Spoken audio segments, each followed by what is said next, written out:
नमस्कार, मैं मौसमी चंद्रा आपको सुना रही हूँ अपने चैनल पर चित्रलेखा उपन्यास। अब तक मैंने आपको 5 भाग सुना दिए हैं। भगवती चरण वर्मा जी का ये उपन्यास है चित्रलेखा। इसके बाकी के भाग आपको मेरे चैनल पर पिछले वीडियोस में मिल जाएंगे। तो आज शुरू करती हूँ मैं 6ठा भाग। अपमानित और पराजित योगी को नया अनुभव हुआ। उस अनुभव की तीव्रता से वह निस्तेज हो गया। उसने कभी कल्पना तक न की थी कि वह पराजित हो सकता है, और फिर पराजित होना एक स्त्री से। वह स्त्री भी कौन? एक साधारण सी नर्तकी। कुमारगिरी के हृदय में एक हलचल उत्पन्न हो गई। उसने परिस्थितियों का विश्लेषण किया। विजयी होकर भी वह पराजित हो गया। उसने विजय पाई थी महाराज चंद्रगुप्त के विशाल साम्राज्य के चुने चुने विद्वानों पर वह पराजित हुआ था अंधकार से, और अंधकार से पराजित होना तो स्वाभाविक है। स्त्री से तो बड़े बड़े साधक पराजित हुए हैं, पर वे सब स्त्री के क्षेत्र में पराजित हुए थे, ज्ञान में नहीं। कुमारगिरी की परिस्थिति बड़ी विचित्र थी। विजय और पराभव दोनों स्वाभाविक है, पर यह पराजय भी विचित्र थी। स्त्री ने अपने ज्ञान से कुमारगिरी को शायद पराजित नहीं किया था, उसने कुमारगिरी को पराजित किया था अपनी उदारता से। सोने का विजय मुकुट कुमारगिरी के मस्तक को अभी भी सुशोभित कर रहा था। कुमारगिरी को उस मुकुट की याद हो गई। कुमारगिरी को क्रोध हुआ। उसने मुकुट अपने सिर से उतार कर पृथ्वी पर पटक दिया। इसके बाद उसने फिर सोचना आरंभ किया। पराजय, यह शब्द उसके क्षेत्र में नहीं था। विजय के लिए उसने सांसारिक सुखों को तिलांजलि दे दी थी। विजय के लिए ही उसने गहरी तपस्या की थी। फिर भला पराजय क्यों? कुमारगिरी उठ खड़ा हुआ। नहीं, पराजय असंभव है। मैं पराजित हो ही नहीं सकता। क्या मेरी साधना का अंत पराजय होगा? नहीं, कभी नहीं। कुमारगिरी की आंखें धूल में पड़े हुए स्वर्ण मुकुट पर पड़ी। कुछ देर तक अविचलित भाव से उसने मुकुट की ओर देखा। उसे ऐसा प्रतीत हुआ मानो मुकुट कह रहा हो, योगी तुम पराजय नहीं हुए, तुम विजयी हो। योगी के शरीर में एक प्रकार का कंपन सा दौड़ गया। कुमारगिरी धीरे धीरे उस मुकुट की ओर बढ़ा। उसके पास पहुंचकर वह रुक गया। विजय युक्त पराजय, कितनी विचित्र पराजय है, कितनी विचित्र समस्या है। क्या मुझको इस विजय उपहार पर कोई अधिकार है? सारी सभा की दृष्टि में उस स्त्री से पराजित हुआ हूं। यह मुकुट उस स्त्री को पहना दिया गया था। यह मुकुट जूठन है। कुमारगिरी ने अपना मुख फेर लिया। उसने वहां से चले जाने का प्रयत्न किया, पर उसके पैर न उठे। मुकुट वहीं पड़ा हुआ था। चांदनी का उज्ज्वल तथा श्वेत प्रकाश उसकी शोभा को सहस्त्र गुना बढ़ा रहा था। कुमारगिरी ने मुकुट की ओर देखा, पर मुझको यह मुकुट कैसे मिला? जिसको सारी सभा विजय समझती है, यदि वही अपने को मुझसे पराजित समझे, तो फिर विजय किसकी? मेरी? नर्तकी, तुमने मुझसे पराजय स्वीकार की। यह क्यों? इसलिए कि मैं तुमसे पराजित हुई हूँ। योगी चौंक पड़ा। सामने चित्रलेखा खड़ी थी। उसके मुख पर मधुर मुस्कान की लोल कर रही थी। उसकी आंखें हंस रही थी। विचित्र बात है योगी कि पराजित प्रफुल्लित होता है और विजयी व्यग्र। कुमारगिरी ने कुछ कहा नहीं। वो मुकुट की ओर देख रहा था। यह क्या? विजय मुकुट धूल में पड़ा है। योगी, क्या तुम्हें अपनी विजय स्वीकार नहीं? चित्रलेखा की मुस्कुराहट लोप हो गई थी। बड़ा कठिन प्रश्न था। आत्माभिज्ञानी योगी के लिए अपनी पराजय स्वीकार करना असंभव था। फिर भी उसने कोई उत्तर नहीं दिया। चित्रलेखा ने मुकुट उठा लिया। उद्दत योगी, तुम्हें पराजित करना मेरे लिए असंभव था, इतना विश्वास रखो। उसने मुकुट कुमारगिरी के मस्तक पर रख दिया। जिस मुकुट को वह फेंक चुका था, उसको फिर से पहनाते हुए कुमारगिरी हल्का सा हिचका। उसने इसका विरोध तक ना किया।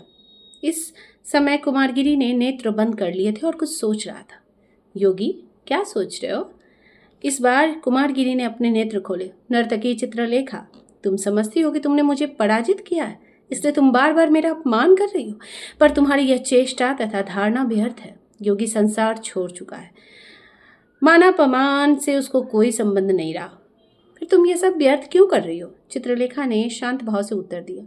योगी, तुम्हारी यह धारणा अनुचित है। मैं फिर कहती हूँ, तुम्हें पराजित करने की ना तो मुझ में क्षमता है और ना ही शक्ति। कुमारगिरी ने चित्रलेखा पर अपनी आंखें गड़ा दी। कुछ क्षणों के लिए उसने अपने सामने खड़ी हुई विचित्र स्त्री चित्रलेखा को अनिमेष दृगों से देखा। उसका पीला मुख एकाएक लाल हो गया। उसका निश्चल तथा स्थिर शरीर एकाएक सिहर उठा। उसने चित्रलेखा का कोमल हाथ जोर से पकड़कर कहा, नर्तकी, सच कहना कि तुम फिर तुम छाया की भांति यहाँ क्यों आई हो? इस प्रकार यहाँ भी मुझको लज्जित करने में तुम्हारा क्या ध्येय है? आवेश में कुमारगिरी का सारा शरीर कांप रहा था। चित्रलेखा बिल्कुल मिली खड़ी थी। उसके नेत्र कुमारगिरी के नेत्रों से मिल रहे थे। चित्रलेखा के अलसाए से नेत्रों में ना जाने कहाँ की मदिरा थी। मुस्कुराते हुए उसने कहा, मैं आई हूँ अपने ऊपर विजय पाने वाले से दीक्षित होने के लिए। सौरभ से भरा मधुमास था, कंपन से भरा मलय था। चांदनी हंस रही थी, तारकावली मुस्कुरा रही थी। निर्जन प्रदेश में और रात्रि के गहन अंधेरे में योगी कुमारगिरी के सामने नर्तकी चित्रलेखा खड़ी थी। कुमारगिरी का आवेश लोप हो गया। वह सहम कर कुछ पीछे हट गया।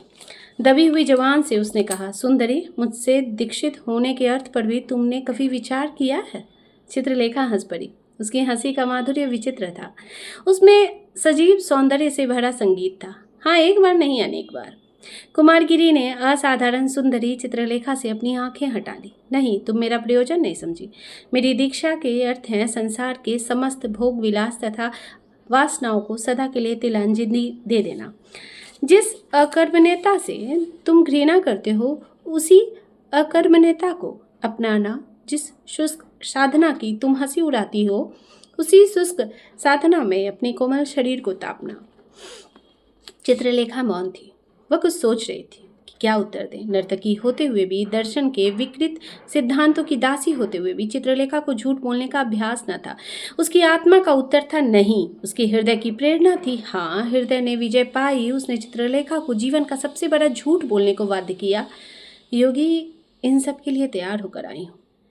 इसके लिए तैयार होकर आई हो? कुमारगिरी निष्प्रभ हो गया। सुंदरी, तुम भूल कर रही हो। जो कुछ तुम करने के लिए प्रस्तुत हो वो बड़ा कठिन काम है। प्रत्येक व्यक्ति यह नहीं कर सकता। जानती हो, ममत्व का विस्मरण बड़ा दुस्साध्य कार्य है। तुम इसे ना कर सकोगे। चित्रलेखा गंभीर हो गई। ठीक कहते हो योगी, यह कठिन अवश्य है, पर असंभव नहीं। योगी कुमारगिरी ने एक बार सिर से पैर तक चित्रलेखा को देखा। चित्रलेखा के वस्त्र शरीर पर नहीं थे, वही थे जो वो नृत्य के समय पहनी हुई थी। वही सौंदर्य, वही मादकता। चित्रलेखा की आंखों में आकर्षण था, उल्लास था। कुमारगिरी ने मन ही मन कहा, यह स्त्री असाधारण सुंदरी है। आज तक कुमारगिरी ने सौंदर्य की ओर ध्यान न दिया था। प्रेम और वासना का क्षेत्र उसके लिए ना था। उस सौंदर्य से योगी के हृदय में हल्का सा कंपन हुआ। प्रथम बार योगी ने इस कंपन से युक्त सांसारिक सुख का अनुभव किया। वह सुख कितना विचित्र था। उसने कहा, सुंदरी चित्रलेखा, तुम्हें दीक्षा देना कहाँ तो उचित है, इस पर विचार करना होगा। मैं अभी कुछ नहीं कर सकता। ये भाग थोड़ा लंबा है, अगली बार मैं फिर सुनाऊंगी इसका बाकी भाग। तब तक आप जुड़े रहिए भगवती चरण वर्मा जी के प्रसिद्ध उपन्यास चित्रलेखा और मौसमी चंद्रा के साथ।